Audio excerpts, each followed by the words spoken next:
It has been a couple of weeks since we last gathered, but we are back. We are excited. This is, of course, the Leaders Lounge. I am your host, Dawn Marie Morris, and we are here to just talk about everything related to help you maximize yourselves as professionals and as people who are leaders in your organization.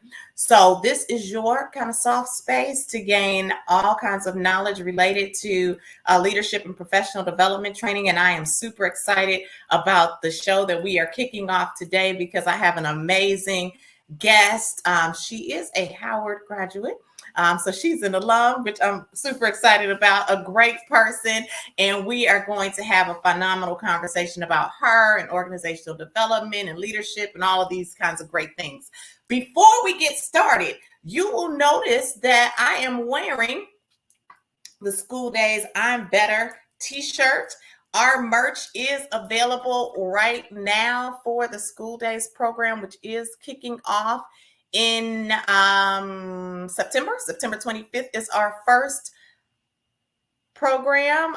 And if you want to register, you can register for School Days at worldclasstraining.net/school days. And since you are watching this program, you can save $100 on School Days with code SD24 until Friday, August the 17th. So until Friday, August the 17th, go to the website, register, and you can save $100 off the program. And of course, if you want to get this great merch, we have this shirt, we have some other t-shirts, and we have a journal for you as well. Go to worldclasstraining.net/shop and grab your t-shirt or grab your journal so you'll be ready for the class when it kicks off. Again, worldclasstraining.net/school days. As far as the classes that we're going to have for that, there are going to be 3, and they are the Speak Easy Summit. So a lot of people have challenges speaking in public, and in order to grow as a leader, you have got to master that skill. So the Speak Easy Summit is what we're kicking off School Days with. That is on September the 25th. September the 25th. Is going to be the Speak Easy Summit. Focus and flow. Time mastery is another area of challenge for some people who are in leadership. In fact, my pastor is right now doing a series on time management just through the week, every week. I think it's every week for the next several weeks. But we're doing a whole class on it on October the 2nd. So if you want to really gain control of your day, go to Focus and Flow, because we're going to talk about some amazing tools that you need to master your time, because you're not getting any more than anyone else has, but the way that you use it is going to determine your success. And then finally, we are closing out School Days with EI over everything. Emotional intelligence is the success key. And why do we say that? Well, because as you are leading yourselves and leading others, emotional intelligence is critical. The way that you're able to regulate yourself, the way that you're able to regulate others is the biggest determinant to you being able to move through challenges that you are going to experience with others in the workplace. And it's going to help you foster a more collaborative environment. And I'm super excited for this particular class because you will walk away knowing your emotional quotient score. So it is, again, a great class. And on any of these classes through Friday, August the 17th, you'll save $100. So it's a great time to rush to register. worldclasstraining.net/school days. Now, as far as today is concerned, I told y'all that we have an amazing guest. This young lady, she and I met a few months ago now through our alumni our alumni group here in Nashville. And when we met, it was an immediate connection. She's just a great person, a beautiful spirit. And when I found out that she had this company, I wanted to talk to her because I love their mission. As another leadership development professional, I'm always intrigued and excited to talk to other people who find value in this space. So I'll share a little bit about her. She, again, graduated from Howard University, as did I, a couple years before me, though, just a couple, with her BBA. And then she went on to get her master's degree in early childhood education from Georgia State University, spent some time in the educational space, teaching mathematics, and then became an instructional coach. As she continued in her career, she decided to even publish a book, which I have, which is called Transforming the Ineffective Teacher, to help instructional leaders create a learning culture in their schools. From there, she became an HR business partner at a Educators for Excellence national nonprofit, where she broadened her coaching lens. Through a balanced approach of relationship building, adult learning-centered curriculum design, and systems thinking, she created structures, policies, and tools that help leaders set their teams up for success. From there, I'm just going to skip forward because she and some other partners developed and co-founded the company that she now has called Impact Work, LLC, where she is a fierce advocate for equitable access in talent system design and works to ensure people have excellent managers. That is something that I absolutely love, because you got to have great managers. Her team leads consulting, coaching, and training projects to change the way organizations engage talent. In addition to that, she is married to her high school prom date, and she has 3 children, Tyson, Micah, and Layla. And with that, I am welcoming to the stage Miss Travonnie Mackey. How are you? Oh, friend, I need you to be my hype person every Monday. This has got me feeling good energy on a Monday. I'm excited to join you. Thank you for that. You're very welcome. Thank you for joining me. I'm excited to have you. You know, like I said, when we first met, it was just like instant. When you find your kindred spirit, you hold on to them. Absolutely. Absolutely. Yes. Yes. So I'm so glad to have met you a few months ago. And then to find out that we have, similarities in our work backgrounds was just an added bonus. So I'm glad that we were able to kind of take some time and talk about your expertise and your new business and everything that you've been doing. So I want to start the conversation actually with just, I love a good love story. So, when I read your bio and saw that you were married to your prom date, so you went from high school through college. Now, and where are you from, Travonnie? I'm from Nashville. I recently moved back home, but I was gone for a long time. Okay, so you're actually from Nashville. So which high school did you attend? Centennial in Franklin. So now that you're going to high school level, I'm not from Nashville. I'm from Franklin, right outside of Nashville, but I grew up in Mount Juliet. So right all around, and now I live in Clarksville. So I'm Tennessee all over. Yeah, exactly. Yeah, and we count it all. We count, Okay. Great. Yes. Okay, so Centennial in Franklin. So that is where you met your now husband then, correct? Yeah, we were actually both working at McDonald's, and asked him to take me to my prom. And so here we are 20 years later. Goodness. Okay. Yeah. So you all were actually dating at the time. You needed a prom date. He was good. And then. It worked out. It turned into love. Yeah, obviously, because you have 3 children. So. Yep. and the, as they say, the beat is still going on. So that's a good thing. Yeah. That's good. How old are your children? 12, 7, and 2. So very different life phases. My boys are in middle school and elementary school and navigating that world. Yes. And my little diva toddler is running daycare. Oh my goodness. So we have our hands full here. And so you are absolutely busy. I only have one. Yes, ma'am. And, that was, I used to say, this is easy until I had one. And I'm like, oh, this is not easy. Well, I've heard 1 is harder than 2. That's what I hear. 3 is the same as 2 to some extent, because when you only have 1, you're the playmate.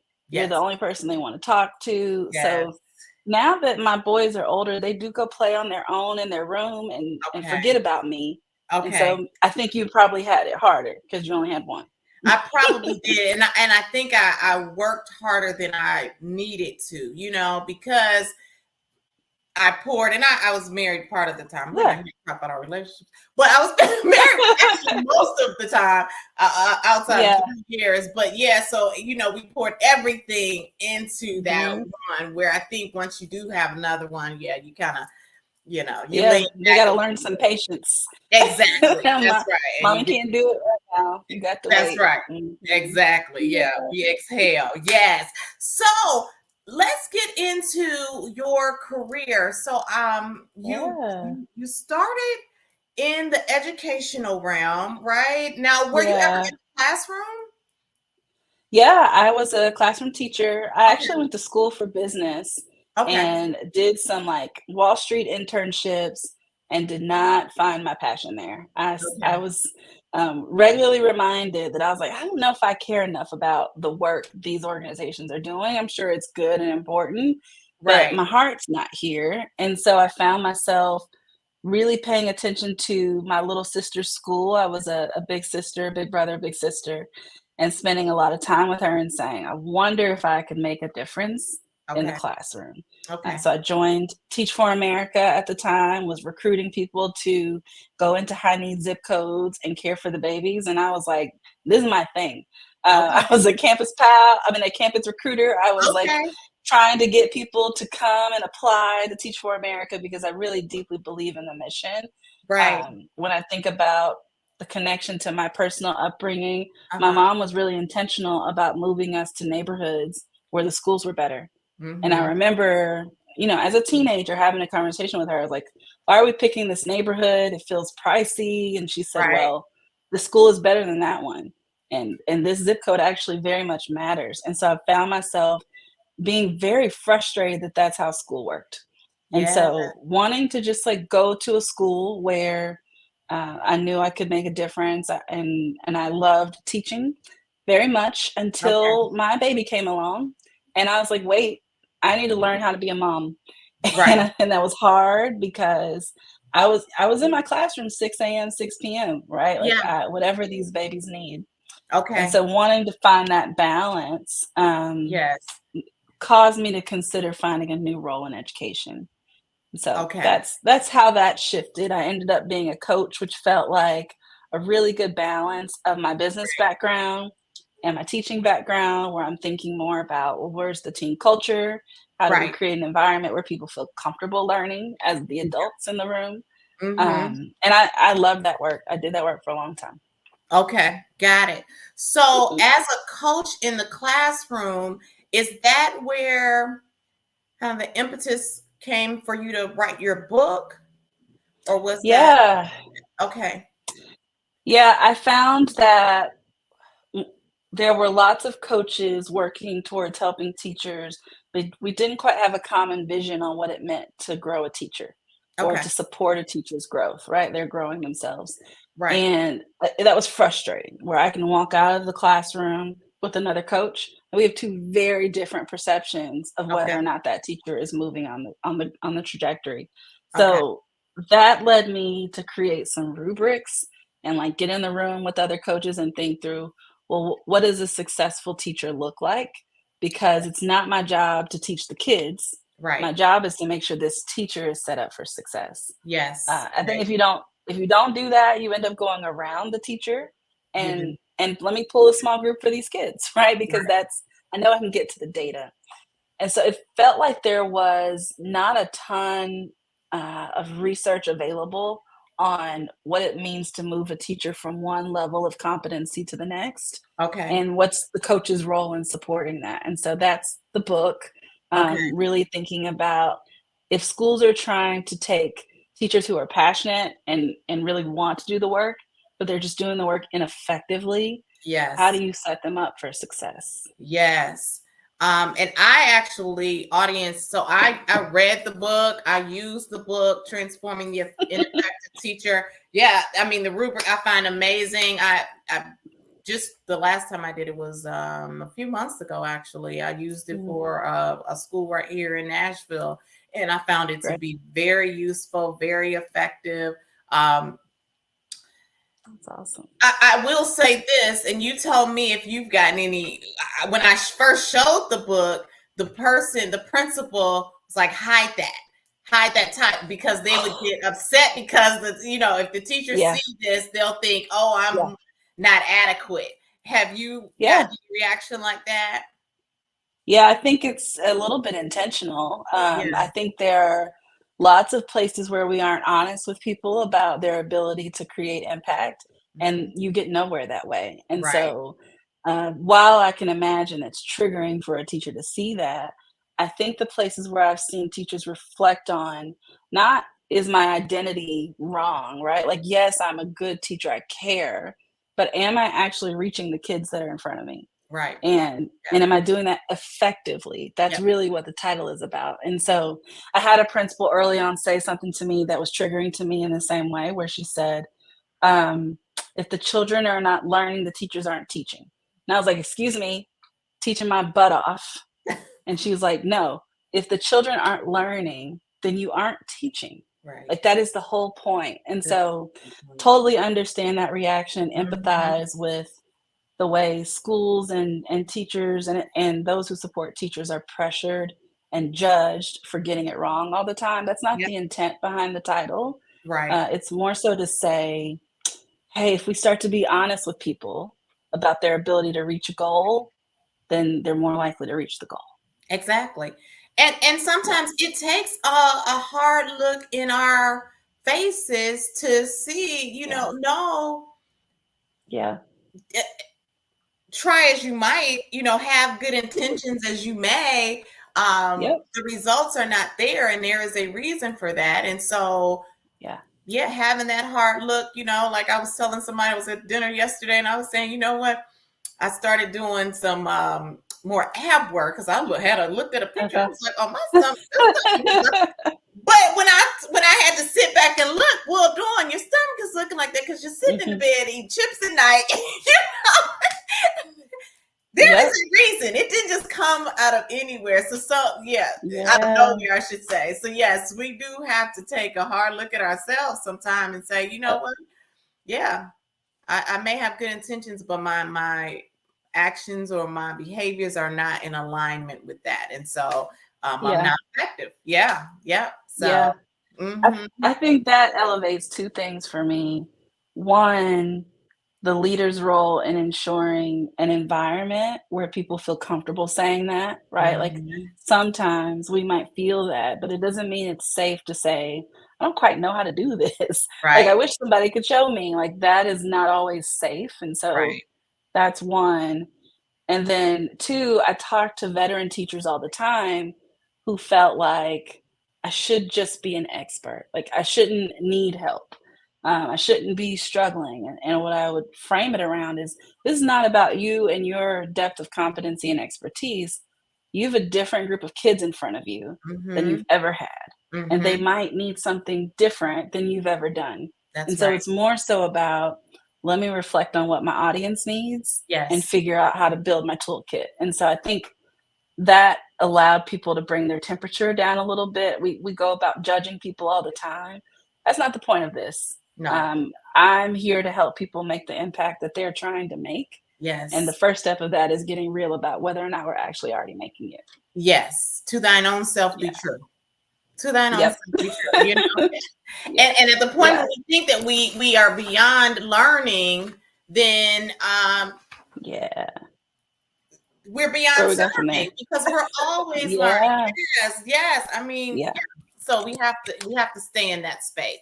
So now you've been an instructional coach, you've been in the educational space, you started in the financial realm, and then Travonnie decides, well, you know what? It's time to shift again, right? And so you go into this organizational development space. Walk me through a little bit.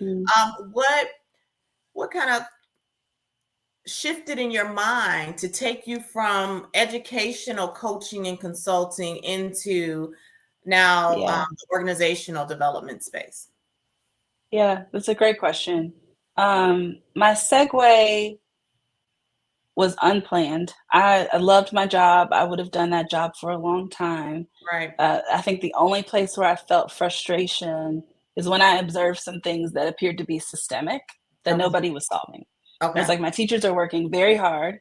They are building skill. They are getting better at their jobs. The Mm-hmm. data largely unchanged. Right. And so what does that mean? It means the way we have organized this job and the way we've structured the work is not working for the children. And Okay. so I started to ask some questions at the policy level and thinking about the way schools are designed and what is required of school culture for people to be willing to take risk. Okay. And, assessing whether or not I could actually do that in the environment I was in just made me a little bit more open to what else I might be doing. Okay. I had a friend tap me at the time, working at an education-based nonprofit and say, "I think you'd really like this job on my HR team." And I Okay. was like, "Wait a minute, like, I'm a teacher coach, like, this is what I do, and I love this, I'm good at that." And she said, "No, you're actually doing more than that.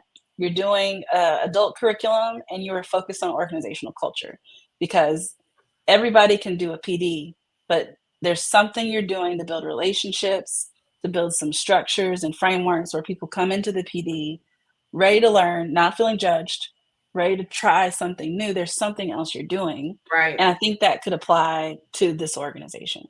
So I applied, I got the job, was really nervous about that, whether my skills were actually transferable, and Mm-hmm. found myself right at home. Okay. Again, thinking that merge between business and education, where everything is actually a business, Right. everything. Mm-hmm. And if you're wanting people to innovate and stretch and grow, try things they've never done before, That's that right. all comes down to culture. Yeah. And so my role was director of learning and development, and I was very much focused on managers. And Okay. so how do we ensure the people managers who are responsible for doing performance reviews and things like that are creating really good culture where they can be honest and say, "Hey, you're not quite meeting the bar," Right. where they can be flexible and say, "Well, if you get to the bar differently than me, that's totally fine. You don't have to Mm-hmm. do it my way." Right. So that staff felt empowered to do the work and show up every day. And so, after a couple of years in that work, I found myself doing that on a broader scale in a consulting firm. Uh-huh. And I loved that Yes. because I just had more touch points, more research to see how this culture thing is showing up in other organizations. Right. And so I feel like we're solving a thing that people are definitely struggling with and want to be true. But to some extent, we've kind of just assumed this is how it is. People hate going to work. That's normal. People have crappy managers. That's normal, right? Like, you didn't get that promotion, girl. Me either. That's normal. And I started to question, like, does it have to be like this? Doesn't have to be Like, like that. can we solve these things? The answer is yes. The answer The answer is yes. is, the answer Mhm. is absolutely yes. Why do Yeah. you think organizations put the people part at the back of their minds? And perhaps Yeah. it's not, but it appears to be at the back of their Yeah. we do a lot of, I've worked in corporate America for a long time before I started my business as well, and we hear a lot about the KPIs, and we hear a Yeah. lot about how many I worked in the retail space, and we talk about Yeah. how many people came through the door versus how many people bought something versus the different variants of products that we had versus did this person Right. come to work on time? These are all tactics or tactical Right. pieces, right? What are the salaries? We got a 9 block. Well, Mhm. that's all great, but Yeah. the people are at the heart of driving all of these metrics, all of these component Mhm. parts of a successful organization. So, Yeah. why do you think, though, the people part is not the focus in a lot of organizations? Yeah. I would argue that it is not on the back of the mind for most. Most are Okay. not seeing it as the least important thing. Okay. The gap I'm finding is it's a how. There's Mhm. a and that's actually what makes the work sustainable for me because I imagined I would get quickly disheartened by running into situations where people say, "I don't actually care about this." I'm Yeah. not finding that. I've worked with, hundreds of leaders in the last few years, and that's the consistent part, is they do care. Right. It's the analysis in why that's not translating to staff where there's breakdown. And Exactly. so we Mhm. we work on that, and I think one of the first things you can do is to get accountable to culture. I Yeah. think we use a employee net promoter score all the time as a starting place for some data. To your point Yeah. on KPIs, I don't Mhm. think there's anything wrong with KPIs, but Right. nobody is holding the people KPI, and it's kind of everybody else's job to solve for culture. And so, step one: what metrics are you using to assess your people's engagement in the work? And where's the bar? And so internationally, on a scale of negative 100 to 100, average net promoter score is 10, between 10 and 20. Yeah, I read So that that in your means, information. Mhm. yeah, 80-ish percent of the organization not having a great experience. Right. And that is the norm. And so as long as your score is not negative, you assume, okay, we must be doing something right. And you Mhm. probably are. But I think the bar is just far too low. If Yes. it's my assumption that we flip that and 80% of my staff are going to have a fantastic experience, then I am accountable to that in a very different way. And so I think, you know, I'm grateful that it's not a lack of care. It's a translation error where people are not coming across that way. And that's where we find solutions. That's where systems can be different. That's where policies can be different. That's where training can be different. And Right. then people start to finally feel like, oh, I don't hate my job anymore. I kind of love what I get to do every day. Right. Yeah. No, that's good. That's good. And I was reading about your employee net promoter score, and I agree. I agree. However, if I could just offer this as Yeah, well, I felt it. I felt it. Give it to me. I I'll agree take it. that it may not be that it's on the back burner. Yeah. I'd also offer that it doesn't seem to be as big of a priority because I've worked in Yeah. enough organizations where I don't see when you're reading down Yeah. all of your data for success in this particular quarter, I don't Yeah. see the employee net promoter score as a part of that. And so when you're I thinking agree. about, you know, the how, well, the how Mhm. becomes us moving from lip service to Yeah. action, and Yeah. consistent. I work with another organization, and I love the vice president of HR for that organization because when I sit in those board meetings, she makes the people part matter. And by Mm, her doing that, it's shifting the whole culture of the organization. And even when she talks, great. like the whole room lights up. So we have to do a better Mm, job of, moving beyond. And just like, and it's not to say that, it's less important than the financial data that we may spend 15 to 20 minutes of the meeting talking about. But I would argue that yeah. it's equally as important because at the end of the day, it's the people who Yeah. have helped to make the numbers come to life. So, yeah. Yeah. We're not actually on different pages there. I see that Okay. the same way. I think Yes. your push is valid. We founded our company Impact, but it's spelled with an E Yes. because we believe that with no empathy, there is no impact. If Yes. you are not taking care of your people, then they can't take care of your business. And so for us, it's chicken or egg. Chicken comes first. Like you Right. got to take care of the people before you get the golden egg.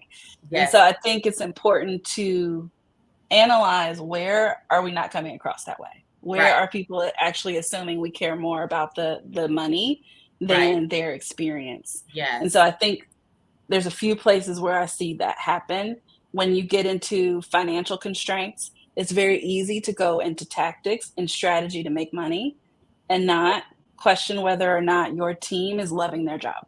Right. Like logically, we go to why the money's not coming in. Yes. But if you solve for the people loving their job, they go get the money. Yeah. They go get it on accident. Like they don't even plan to in the same way because people feel that good energy. Yes. So I agree with you there. Yes. The other thing you made me think about, sorry, you go.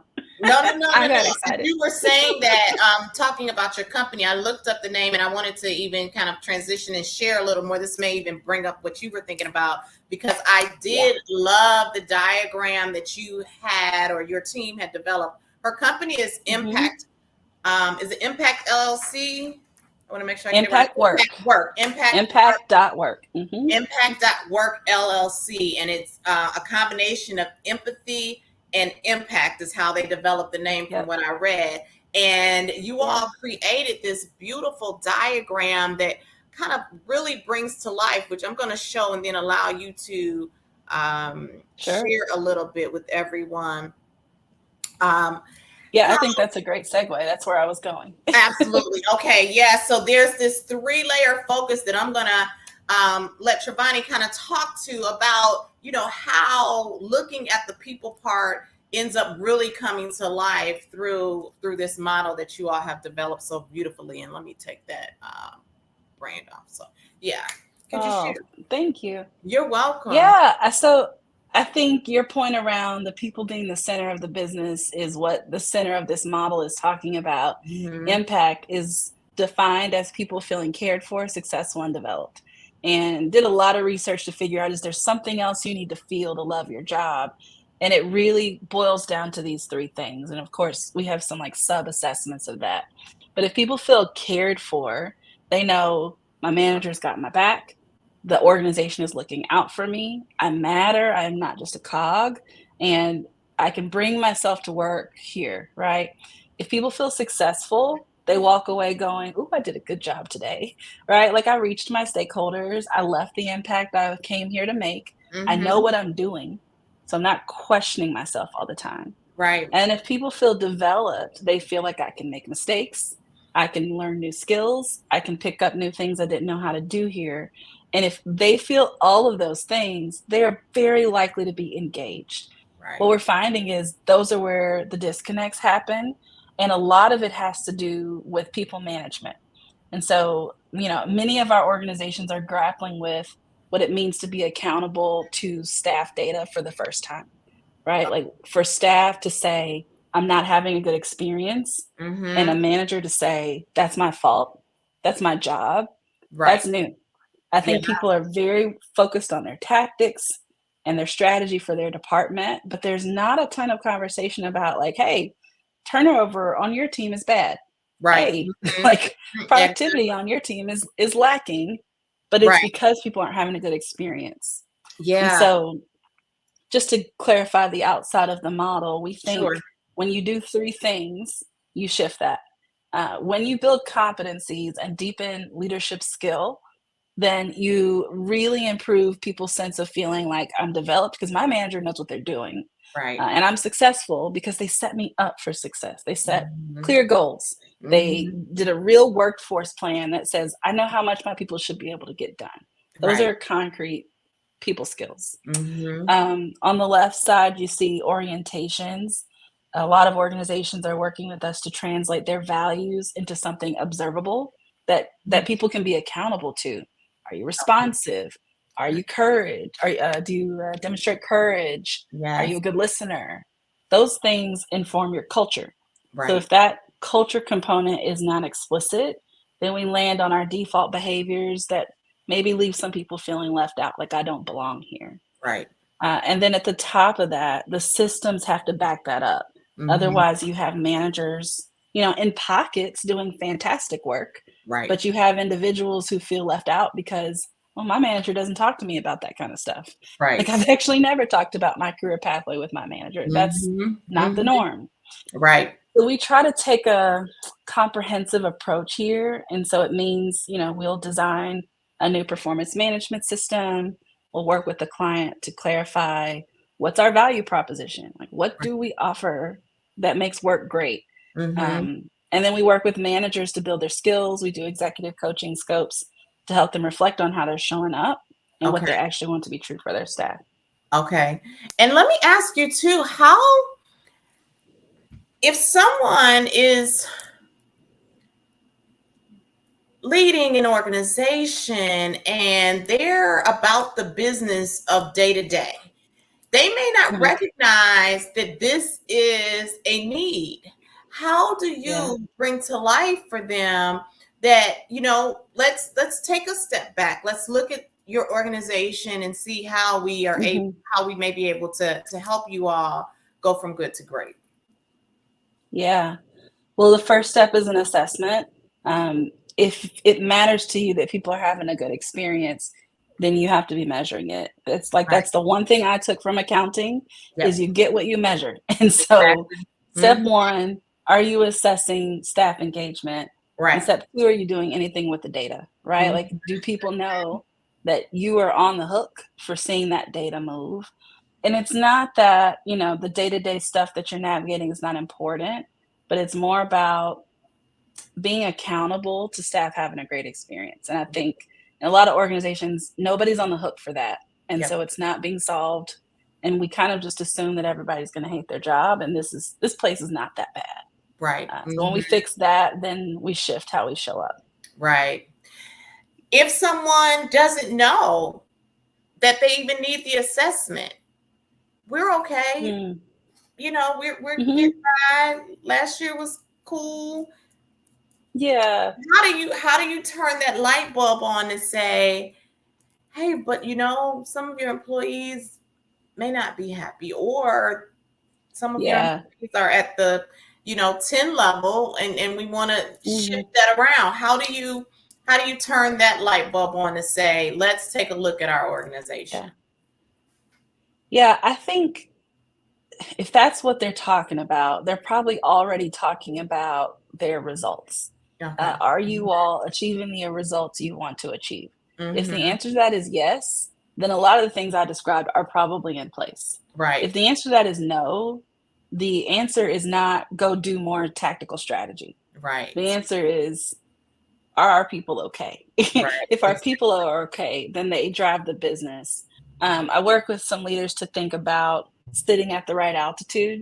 Mm-hmm. And it's not that those tactical pieces don't matter, but that's actually not your job anymore, right? So like when I moved from the classroom to the coach, it's Yes. no longer my job to serve those students. If the Right. students are being served, I don't get the credit for that. That's Teacher right. does. Yes. My job to serve that adult. And I don't think we've done a good job of saying like, okay, what is my job? Right. And I hear managers every day say, I haven't looked at my job description since I got this job. What do you mean? That's where it Yeah. starts. And if your Yes. data is not where you want it to be, then you should be thinking about whether or not your people are deeply engaged. Yes. And you brought up a couple of really great points. Managers recognizing that because sometimes people are hired, in fact, maybe oftentimes people are hired from within. And so they've been Yeah. hired because they're technical masters. Yes. But you now need to shift to become a human skills advocate, not a technical Yeah. master.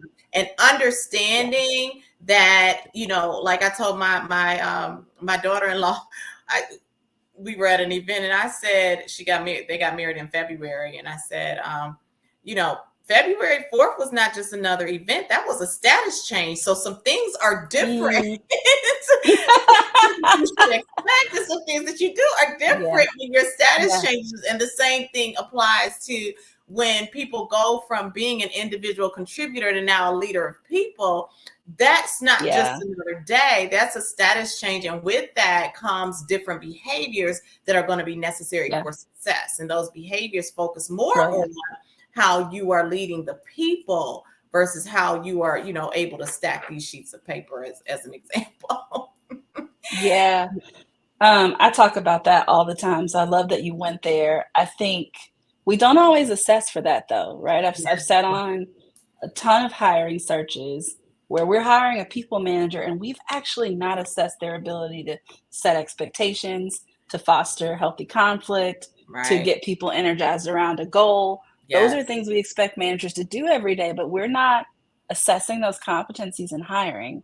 And so because of that, we find really smart people sitting in people leadership roles, struggling, feeling frustrated, feeling inadequate because they can't galvanize people towards the goal. So I think if we were assessing the right competencies, we would get that right more often than not. Absolutely. And then I like the piece around the status change. I've never heard that analogy, so I'm probably going to steal that. But I think when I want to give the credit, I heard about this theory in the leadership pipeline, and he talks about when you change jobs, you have to do like a hard turn in a different direction, and change what you care about, how you spend your time, and what you're good at. And I think people get stuck because I'm not good at that. Let me just go do the tactical stuff that's not my job anymore because I felt good at that. Exactly. And so that's right. I think helping managers feel successful is about these competencies. Right. And just like a muscle, you're gonna be uncomfortable for a moment. So it is outside of your comfort zone that the growth is going to take place. And I want to share one more of your this other model right quick, and I don't want to hold you too long, but this is such great conversation. I told you I love talking to people who I know. I was trying to be succinct. I know. Exactly. I was like, we're gonna run out of time. Let me cut it, and then you keep adding, and I'm like, I can go all day. I know. I'm gonna make sure I wrap because I don't want to take too long. But I wanted to. I just thought that this model was so interesting, but. In all honesty, I was like, I'm not quite sure. Let me take this off. Sure. My question around it was, how do you as a leader, how would I as a leader know that, I have team members who are thinking, it's cool, I know the boss. How does that show up in the workplace so that we could get from, level 1, 2, or 3 up to level 7? So could you walk us through that one? Yeah. Great. I think we ask the 3 questions. Do you feel cared for, successful, developed? And we have some like supplemental questions there. That data usually tells you if everybody's getting access to this kind of work environment. It's not that nobody's getting, it's just it's happening either bureaucratically, or it's happening where people have close relationships, or it's happening around a prototype where you just have to kind of work like this to have a good experience. And so then you see people assimilating and not really being able to bring their whole selves to work. And so paying attention to who has access to those things can give you some insight where you are on the scale. We created this stages because it felt like as we were running through consulting projects with clients, we're really centered on the bar, but we're not spending enough time talking about all the steps you have to take to be a workplace that feels like this. It is heavy work. I run into orgs all the time who don't have anyone sitting in the talent space in their org chart.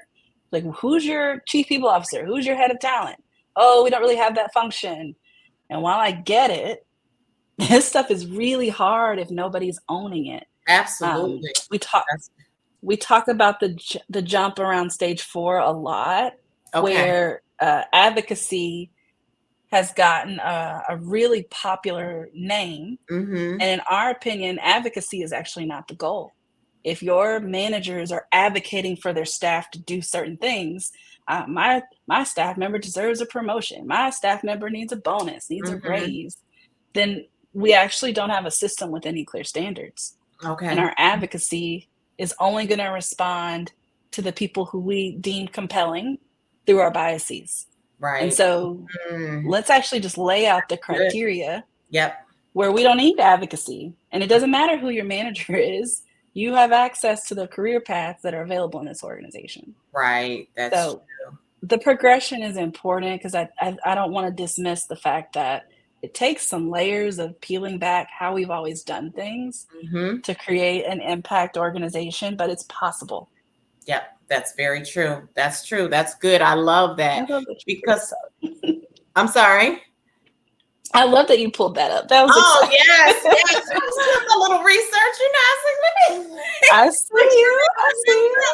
And that one just really intrigued me, but I love what you said about because, well, let me first back up and say sometimes I think leaders may not even realize that they are operating from that 1, 2, or 3 level. I'll just pull it up again right quickly so people can see from this favoritism or bureaucracy or relationships, or even as you said, hey, the advocacy, I'm advocating for my people. And really, when you're thinking about that, that's putting you as a leader, not in a place of really looking at the productivity and the overall competencies of the people on your team, but it's more, who do I like? Who likes me? How's this, working from that standpoint? And that's not really what's going to ultimately make your organization successful. So if you're focused on the mission and vision of your organization as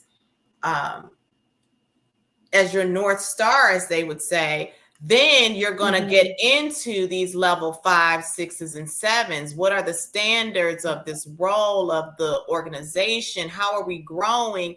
And then how are we combining empathy and impact? So that's really good. I love that you shared that in that way. Yes. It's such good stuff. Thank you for that. You're very welcome. Thank you for your time. We are already at about 46 minutes. I do not want to hold you very long, but I do want you to share with everyone whatever you'd like to share about your company, how people can get more information if they're interested in Impact.work LLC. So I'll give you just a moment to share that information, and then we'll wrap up. Okay. Sure. I'll close with this really pie in the sky thought that everybody deserves to love their job. We spend a lot of time there, and we've all gotten used to this idea that nobody really loves their job. It doesn't have to be like that. And if you're wondering how to do that in your organization, we can help you. We can solve it. Go to EMPACT. I thought I'm trying to be creative, but I'm just gonna sit here and let you talk. Go ahead. You're fine. Start off. Impact.work with an E, because it's the intersection of taking care of your people and taking care of business. And give us a call or shoot us a line, and we would love to support you and your team. Okay, awesome. So that's impact.work. Impact.work. They would go to the website and then connect you there, correct? Yes. Okay, very good. Very good. I think that you are doing amazing work. I love what you're doing. I really love what you're doing. We focus on the training side, but I'm just even saying, there are marriages between the work that we do. You all do any training at all? Yes, we have 5 leader series. Okay. The 100s are about new people managers, or people who've, like you said, became a manager with no training. What are the foundations? The 200s are about being a coach and how do I develop my people. Okay. The 300s are about leading a team and making sure that people are working cohesively in the same direction. The 400s we add because even if you're doing all the things we just said, you're not doing your identity, your self-work. Your biases are going to drive decision-making and how you show up without you even noticing. Yes. And the 500s are about talent strategy. So we teach things like compensation design, performance management design, and more. Yes. Okay. Very good. Very good. So there are so many options. I absolutely love it. Thank you so much for your time today. Thank you for having me. Oh, you're very welcome. You're so welcome. Stay right there. I'm going to close out and then I'll be right back and we'll wrap up. Okay. All righty. So that was fantastic information, you all. Travonnie Mackey with Impact.work LLC. She is amazing for you coming in, or for them coming into your organization, really assessing and doing a deep dive into what's going on and helping you all to, as she said, combine that empathy and impact so that the whole can be greater than the sum of its parts. So make sure to check out her website and connect to her if you are interested in gaining more information about her and her company. The other thing that I will just leave you with, remember again that we are in the process of enrolling people for school days, and You will save $100 on school days with code SD24 until Friday, August the 17th. So if you're watching this show, go right now and register, and you can register at worldclass.net/school days. And just like I have this particular shirt on, you can get this shirt. Let me just show it right quickly. It's the I'm Better, the School Days I'm Better shirt. We have 3 different types, and we also have a journal. So when you come to school days, you can just record all of your information right there in that journal. So go run right away and check that out. And until next time, always remember, let me just get my final little piece up here, that when you are better, we are absolutely better. Take care.